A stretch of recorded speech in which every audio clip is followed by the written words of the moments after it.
Olha, cidadania italiana é o sonho de muita gente.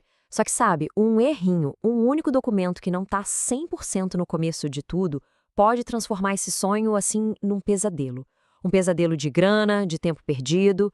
Então, vamos descobrir que erro é esse e o mais importante, claro, como fugir dele.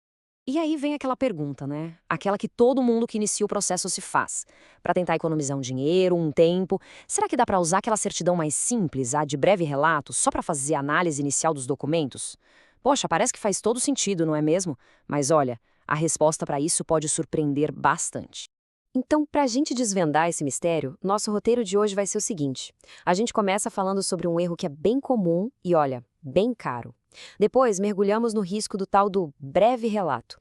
Aí vamos entender o poder do inteiro teor, qual é o processo certo a seguir e, claro, como é que a gente garante o sucesso lá no final. Bom, vamos lá. Começando pelo começo e pelo mais importante. A análise dos documentos. Gente, isso não é só uma etapa qualquer, não é só um aquecimento. É o coração de todo o processo. É aqui que o jogo é ganho ou perdido. E o ponto é o seguinte, é simples e direto. O sucesso lá na frente depende de uma análise, assim, perfeita, impecável.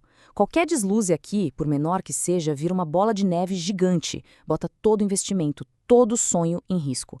E pode acreditar, a margem para erro aqui é zero, não existe. E é exatamente por isso que a gente chega no X da questão, no problema central. Vamos entender de vez o risco da certidão em breve relato. Por que essa informação que vem, resumida, pode ser uma armadilha tão perigosa? Olha só essa comparação, fica muito claro qual é o perigo. De um lado, o breve relato. Pensa nele como um resumo de livro. Ele omite detalhes, esconde coisas que são cruciais e dá uma sensação de que está tudo bem, que é falsa. Do outro lado, o inteiro teor. Esse sim é a transcrição completa, palavra por palavra, do que está no livro original. É a única maneira de ter a história toda para fazer uma análise que realmente funciona. E, gente, isso aqui não é só teoria, tá? É a vida real. Imagina o desespero, a pessoa tá lá no meio do processo, já investiu tempo, dinheiro, e aí descobre que o local de nascimento do antenato italiano estava errado o tempo todo. Um detalhe mínimo que um breve relato quase sempre deixa de fora e que pode simplesmente invalidar a linha de descendência inteira. É de arrepiar. Ok, então se o breve relato é o grande vilão da nossa história, quem é o herói? A resposta está aqui. É o poder da certidão em inteiro teor. É agora que a gente entende por que ter o contexto completo não é um luxo. Não é um a mais. É uma necessidade absoluta. Mas vamos deixar bem claro o que é exatamente essa tal de certidão em inteiro teor. Pensa assim, é uma cópia fiel, palavra por palavra, de tudo que o escrivão escreveu lá no livrão de registros há mais de 100 anos. Não é só o nome e a data. Inclui todas as notas de rodapé, as observações, tudo. É como tirar uma foto em altíssima resolução do documento histórico original. E é justamente nesse nível de detalhe que a mágica acontece, sabe? A certidão inteiro teor mostra o texto exato, revela quem declarou o nascimento, quem eram as testemunhas. Ela de fato pinta o quadro completo da situação. E só com essa visão panorâmica é que um profissional consegue agir como um detetive e encontrar aquelas pequenas inconsistências, aqueles errinhos que precisam ser corrigidos. Tudo bem, entendido. Breve relato é problema, inteiro teor é a solução. Mas e na prática? Como é que a gente faz isso funcionar? Vamos ver agora o processo correto, um passo a passo com 4 etapas essenciais para uma análise que não dá margem para erro. Mas, antes de entrar nos passos, um aviso importante, um alinhamento de expectativa. Anota aí. Os documentos vão precisar ser emitidos 2 vezes. Eu sei, a primeira coisa que vem à mente é, ué, mas é gasto em dobro? E a resposta é, não é um gasto, é um investimento.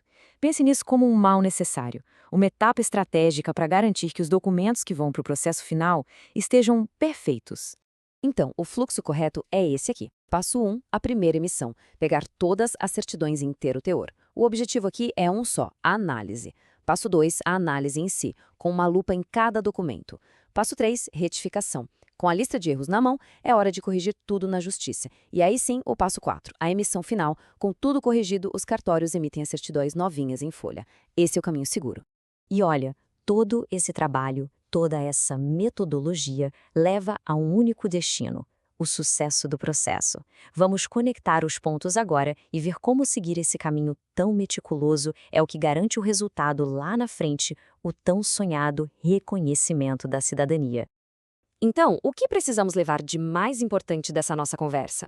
Bom, primeiro de tudo, pode relaxar com a data de validade daquele primeiro jogo de certidões. Elas são só para análise, lembra? Segundo ponto, já coloca no planejamento financeiro o custo da segunda emissão. E terceiro, e isso é fundamental, esse método vale para tudo. Não importa se o processo é na Itália, judicial ou via consulado. Seguir esses passos é a receita para ter paz de espírito. No fim das contas, a mensagem principal é essa, e é a que precisa ficar gravada. Conseguir a cidadania italiana não é uma questão de sorte, é uma questão de método. E o método correto começa com uma análise impecável, uma análise que só, e eu digo só, é possível com os documentos em inteiro teor. Essa é a única garantia de sucesso que existe. Isso tudo nos deixa com uma reflexão, né? A pergunta certa a se fazer não é como economizar um pouco agora, no começo. A pergunta de verdade é qual é o caminho que deve ser seguido para ter certeza de que esse sonho vai se realizar sem tropeços, sem dor de cabeça. E a resposta, como a gente viu hoje, está nos detalhes. Está na escolha do documento certo desde o primeiro dia.